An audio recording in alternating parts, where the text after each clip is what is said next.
One fund, on point for today, the expert to talk about it. Welcome to the ETF of the Week. Yes, this is the ETF of the Week, where we examine trending, new, newsworthy, unique, and intriguing exchange-traded funds with Todd Rosenbluth. He's the head of research at VettaFi, and that means he's behind a lot of their tools, which you can find at VettaFi.com if you're looking to make yourself a better, smarter, savvier investor in exchange-traded funds. Todd Rosenbluth, it's great to chat with you again. Great to be back, Chuck. Your ETF of the Week is the CoinShares Valkyrie Bitcoin Mining ETF, WGMI. Wow, WGMI, CoinShares Bitcoin Miners.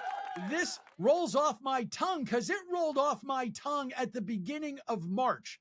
We very seldom revisit funds, but we've never in the history of ETF of the Week revisited a fund this quickly. So why are we back on this fund now? So 78% is my number for you. 78% is how much WGMI went up in the second quarter. We at VettaFi wrote an article about it a week ago. Our team did, and it caught my eye. I was like, I remember that fund. We talked about it in March. I remember you sharing constructive feedback on it was on its way down, and were we too early? And relative strength, I guess we call that relative weakness, up 78%. I figured let's come back to it. This is a great ETF for people who want to do a risk-on approach, equity approach to getting exposure to cryptocurrency. We've talked about individual cryptocurrency ETFs, spot Bitcoin, spot Ethereum. I think we might have talked about as well in our conversations. This is an equity exposure. So it's going to fit more easily into a portfolio for many folks, and it's worked. And so, yes, this is the rare time I'm coming back. Maybe you have applause that you can put in there that basically shows this one worked. So when it works, I'm going to come back and take a quick battle. And you could do that more often if you wanted to. Plenty of your picks do well, but there's a lot to still unpack because when we first discussed this, one of the big things was that first, we got spot Bitcoin ETFs, and you and I talked about them, and then it expanded to some of the other crypto. But this is a miners ETF. That's why it's the equity ETF. And just as there is a difference between do you own gold or do you own gold miners, and how do miners versus the metal itself perform, well, that's what seems to be showing up here with crypto, that there is a difference, which we didn't know for sure that there would be, between owning the asset itself or owning the miners. And in this case, I'll point out that, like, if you looked at the Bitwise Bitcoin ETF, you weren't hurting during that second quarter. It was up 35, 40%, something along those lines. But again, miners did much better. So does this advocate for, if you're going to be a crypto investor, own both sides, own the crypto, but also own the miners? So you certainly can fit both of these into a portfolio, both being an ETF like WGMI, or CoinShares has its own spot Bitcoin ETF. The ticker is BRRR. But just if we wanted to use two of the CoinShares products side by side, and I'm looking down for a moment. So we did see stronger performance, much stronger performance in the last 3 months for WGMI. But year to date, it's actually underperforming. So it fell further and it rose further or rose higher. So that's a good thing for people who are comfortable with that risk-on approach. It's certainly differentiated between having exposure to spot Bitcoin. You can fit both of these ETFs within a portfolio, but yet you are exposed to the direction of Bitcoin and Bitcoin going up in value. And you'd have to be a believer that Bitcoin could be additive to your broader portfolio. Much like you said with gold and gold mining. So you'd have to believe that there was going to be greater demand for gold for you to own gold directly and own the supplier of that gold. This is a newer age version with Bitcoin exposure through these two or the CoinShares ETF that we're primarily focusing on, and then of course the spot Bitcoin ETF that they're not alone in offering. What we saw with the advent of Bitcoin funds was this huge rush into them, both from the industry standpoint, lots of funds created, and then the investor standpoint, demand had been pent up. Give me my chance to get in there. We have seen less activity in terms of people creating mining funds. And some of the activity seems to have slowed at least a little bit in the space. Are we getting to where the Bitcoin space very quickly has kind of gotten fully developed?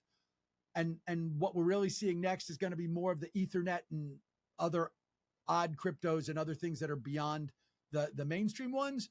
Or is there still a lot of room left to go, which would, by the way, also be another reason to own the miners? So I think there's a supply of ETFs part of that conversation, and the demand for Bitcoin, and thus what will ultimately drive the returns. So we're not seeing a slowdown in the number of crypto-related ETFs that have come on market, and we now, as an industry, are moving on to Solana as another third leg of that with Bitcoin and Ethereum.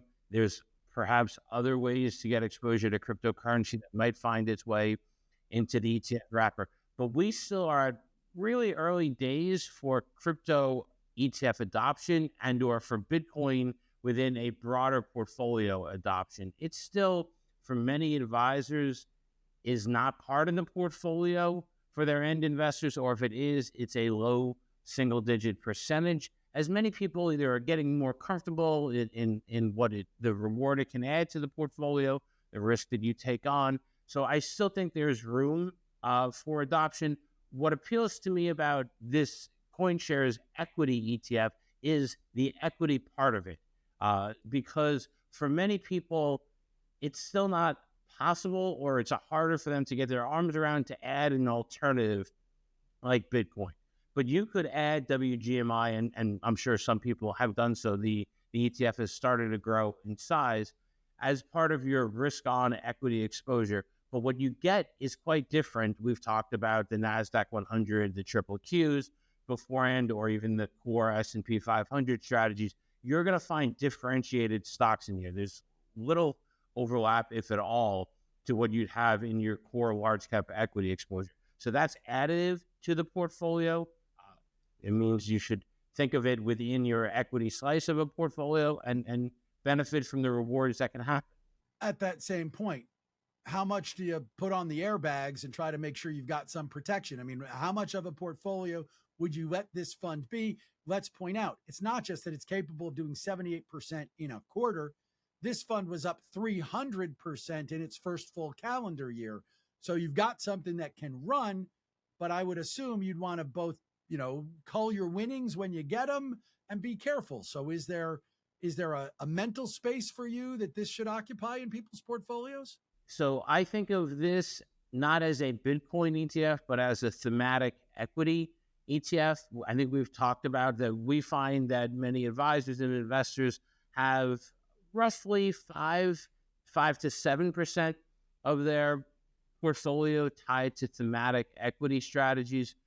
That can be Bitcoin mining and tied to crypto equities. That would include artificial intelligence equity ETFs, or robotics, healthcare technology. So this could fall into that slice of the narrower risk-on equity part of your portfolio. And yes, you noted this fund had a tremendous run a couple of years ago. There's some time periods, obviously, when it falls down in value. This is a risk-on, and as a result, when the market shifts, or when the market sells off, this is an ETF that will face some volatility on the downside also. So you want to have this fit in within a broader, diversified portfolio, not be the core of your portfolio. And last question here, Todd, because you are taking a bit of a victory lap, and we are talking about this fund after a 78% plus quarter. I mean, you don't normally make market calls, and I'm not suggesting that it is one. Presumably, if you didn't think this had some more room to run, you wouldn't be ringing the bell on it again, would you? Right. So I think in the second half, if we are in more of a risk-on environment, and a lot of that depends upon the macro economy and what's going on with global relations, the market is going to remain volatile. This is a portfolio. This is an ETF for people who are willing to lean in to that volatility, and there's room. Again, I'm pleasantly surprised that you didn't share with me the charts, but I believe the technical analysis is supportive of this ETF going forward. It's rare that I'm bringing that to the table instead of you doing so. Usually you point it out when it's not necessarily with the relative strength you did last time. I think the charts are favorable for this. Let's hope they're right. It's WGMI, the CoinShares Bitcoin Miners ETF, the ETF of the week, again, from Todd Rosenbluth. Todd, great stuff. And yeah, good pick. Good to talk about it some more. Thanks for joining me. Thanks a lot, Chuck. The ETF of the week is a joint production of VettaFi and Moneylife with Chuck Jaffe. And I am Chuck Jaffe, and I'd love it if you check out my hour-long weekday show by going to MoneyLifeShow.com or by searching for it wherever you find your favorite podcasts.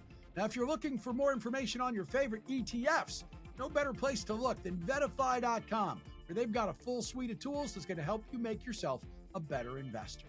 They're on Twitter or X at Vetta_Fi. Todd Rosenbluth, their head of research, my guest, he's there too. He is at Todd Rosenbluth.